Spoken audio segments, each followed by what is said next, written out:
Has the data been processed? Yes, sir. It has been completed. Well, okay. Let's commence the draft. Hello, my viewers. Welcome back to the channel. And by the video title, you know what this video is about.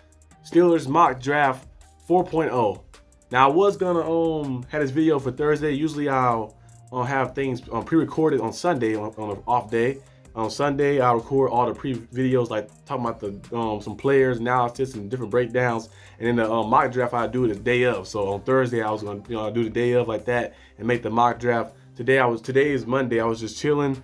Off day, just chilling, and then just relaxing, watching TV, watching some old performances. I never get tired of seeing Prince perform "Purple Rain," one of the best songs ever. But I was like, I can make the video right now. I was seeing some other stuff on the draft. I switched over and started watching some film on different draft things. I can make the video right now. I ain't doing it right now, so I ain't got to worry about waiting up to Thursday and trying to cram it all in. So I said, let's make it right now, so I can have it already ready for you guys. So it's not the same day of, but when you guys see this, it might be a day before. It might be Wednesday or it might be Thursday. It might be Wednesday most likely, but hope you guys enjoy this. Let's start off first with the first pick in the draft, who I took with first in the draft.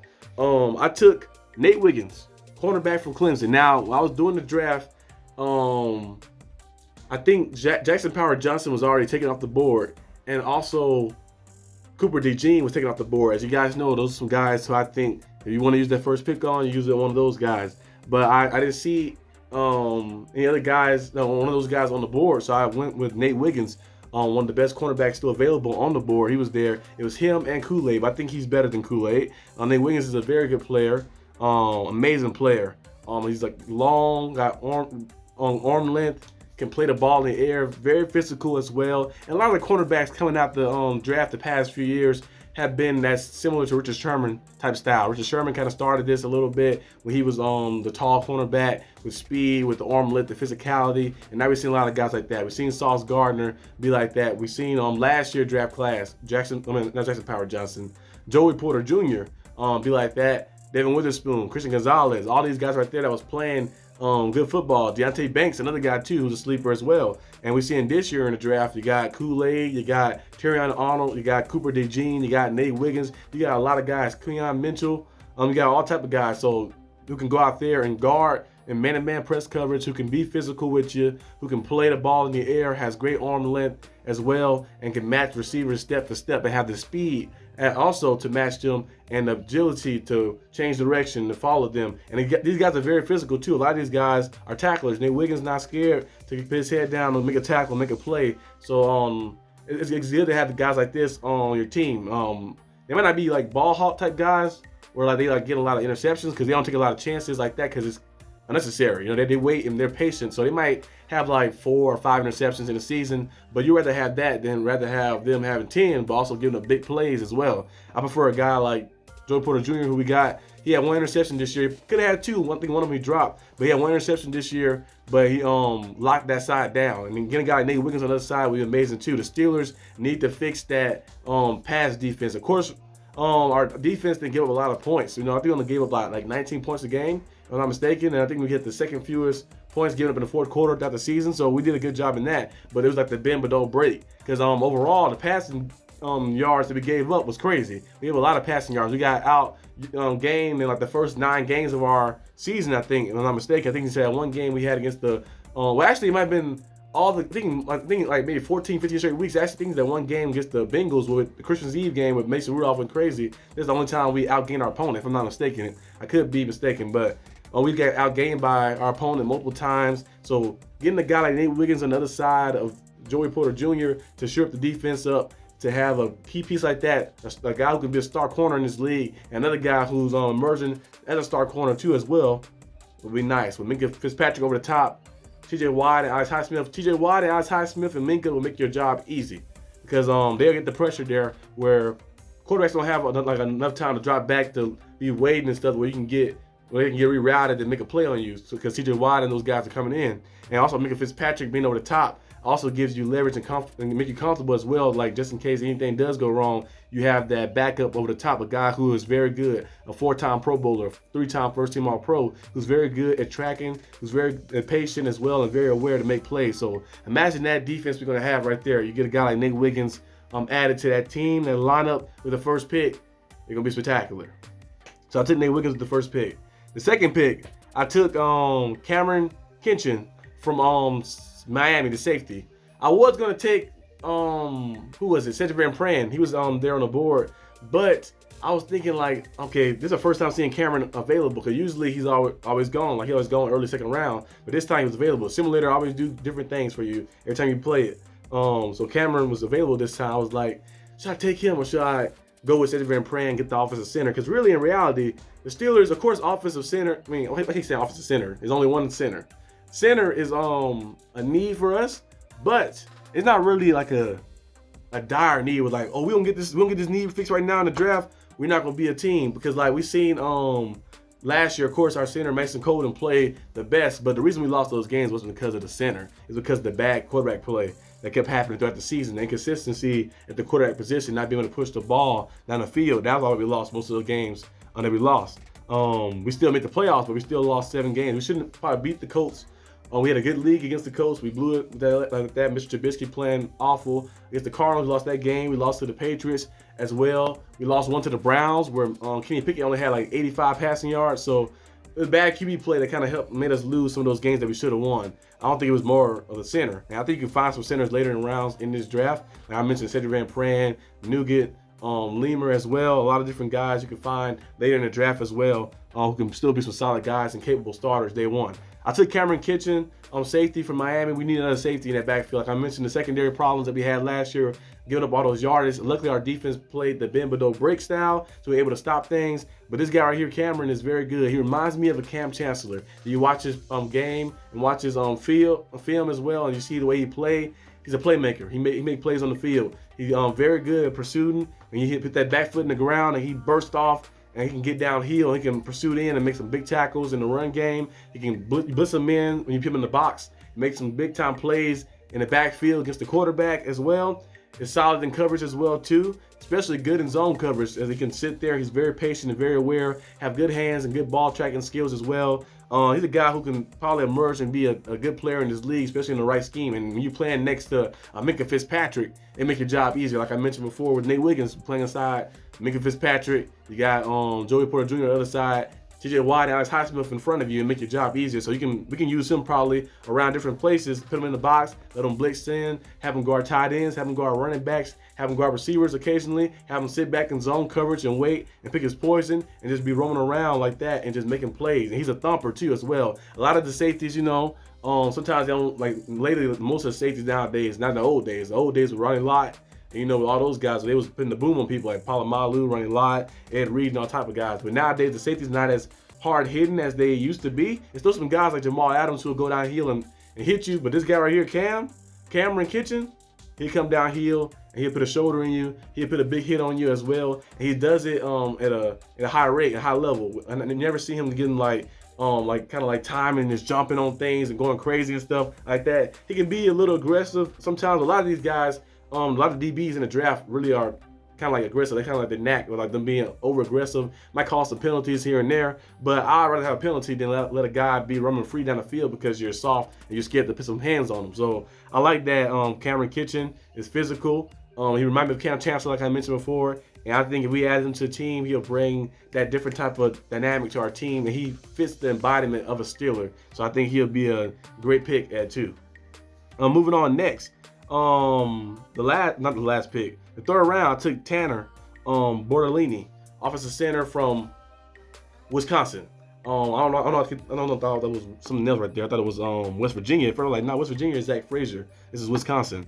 He's a solid guy, solid piece. I think he's ranked like the 6th or 7th best center in the draft, 6th or 7th best interior, one of the interior guys in there in the draft. They had a lot of guys this year. I think he'd be a solid guy, capable of holding off the fort and holding the line together enough for us to create some push and maybe can emerge to a high-level center as well if he can just keep, developing. Third round pick is still a high up pick. He's still a guy who you think could be a starter on day one, depending and barring the position they're playing and like barring the depth is around him as well. I think he would be a guy who can start day one. The Steelers can build around him. When you got Broderick Jones on one side, whoever we bring in as the other tackle, the right tackle, I don't know what we're going to do with that. I don't know if Dan Moore going to switch to right tackle, or I don't know if we're going to mix some things up, mix and match it. We'll see what happens. But I think the guy like Tanner will do a solid enough job to make some things happen for us. In the fourth round, I took Junior Colson, linebacker from Michigan. As you guys know, Junior Colson, linebacker from Michigan, Wolverines, the national champions. Once got caught for cheating a little bit. Now, I think a lot of college teams cheat, but Michigan was just the only team that got caught, scapegoat in that situation right there. But Michigan proved it. They proved it that they are championship material. They got into the college football playoffs, made it happen. And you see Colson make some plays here and there too as well. You watch some of his film throughout his college career. He's a guy who kind of still raw. Like he hasn't been molded, or in this term of hasn't been cooked in season yet. Like that to that level. So I think he got a lot of potential still. I think if the right team get him like the Steelers, the way he played, the way his pursuit is, I feel like he had that ability to be a thumper, getting downhill, making plays, because he's very good at pursuing. If you watch his film, he's very good at finding the gaps and being patient and sitting around and getting downhill and making tackles on running backs, being solid in coverage as well. He has good awareness as well. And special teams, we see him make plays too, going out there delivering hits. And coaches love special teams. You can play special teams, you always have a spot on the team, just like in basketball. If you can play defense and get rebounds, you're going to have a spot on the team because you need that. That's the stuff people don't want to do. And you going out there and doing that, if you do it at a high level, you always have a chance, the opportunity to make the team for sure. So I think Junior Colson will be a guy who the Steelers could bring in. You have Cole Holcomb there coming off of, I think, Achilles tear. And you have Atlanta Roberts there too as well, a little older. Mark Robinson as well. He played pretty good at the end of the season. We got an opportunity. Junior Colson, big guy you can develop and could emerge as one of the best linebackers in his class. I know the linebacker class is a little different. They have been a little like the old days. I think the old days linebackers was just bigger. Now the linebackers are kind of like 210 pounds, 205 pounds, not as big as the other guys like Ray Lewis or Luke Kuechly or Patrick Willis type guy who coming downhill, Urlacher or somebody coming down here to lay you out. But the linebackers are still very good. They have speed and quickness and still have great IQ and great awareness to make plays at the line of scrimmage. So I think Colson would be a great addition for the Steelers. He'd fit perfectly in the scheme. We can find a way to use him as a rotational piece his rookie season, and then also let him build up and then become maybe a starter someday. We'll see what happens with the road takers, but I think he'd be a good selection at 120th pick for the Steelers. Moving on next to the 121st pick, which is Rick Pearsall. I'm gonna say his name wrong. Keep saying his name wrong. Rick Pearsall. Receiver from Florida. Very shifty, very quick receiver, a good route runner as well. And not the biggest guy in the world. That's the only knack on him, really. Like, he's not the biggest guy, because I think he's like 5, maybe 5'9", 5'10"-ish, around that range. But he reminds me of Jarvis Landry. Have you seen him? He reminds me of Jarvis Landry. Reminds me of Hunter Renfrow, being shifty and so crafty. You've seen Jarvis Landry highlights with the Dolphins when he first got drafted, and you look at Hunter Renfrow highlights as well. Very similar. Shifty, crafty, nice route runner, scrappy as well, and gritty and tough. Not the biggest, but very quick. Now I use their speed and quickness as well to excel when the ball is in their hand and make plays after the catch.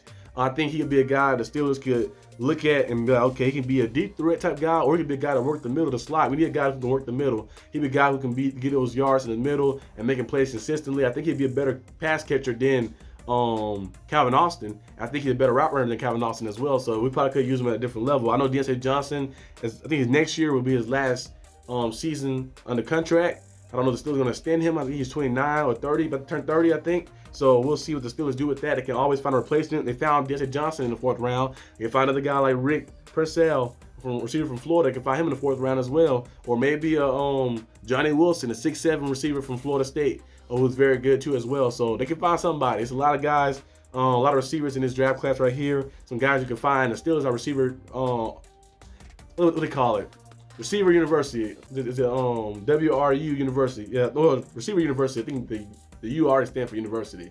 So it's Receiver University for the Steelers. I think the past past 8-9 years, maybe like 8, 9, 10 years really, because Antonio Brown, Santonio Holmes, we had Mike Wallace, yeah, Antoine Randall L. You have all type of guys, Juju, Martavis Bryant, Deontay Johnson, George Pickens. he had some guys, some good guys like the Steelers have found. Like remember Marcus Whedon was on our team. He made some plays. Now he made plays when he left the Steelers, but with the Steelers they made plays. The Steelers found some guys and just found a way to bring the best out of them every time. I remember Sammy Coates, a guy who we had with the speed. He had a good year with us. James Washington as well. Now they had good. Now when they left us, it wasn't the same player, but with us it was good and made some plays and stuff. The only receiver the Steelers couldn't fix was Dante Moncrief. Now he didn't get drafted by us, but couldn't fix that guy. But I think the Steelers do a great job in developing receivers, bringing them to a different threshold, and giving them that, just that like confidence and like put them in the right scheme and position to go out there and shine. So I think Rick Pearsall, receiver from Florida, would be a great addition to add to the team.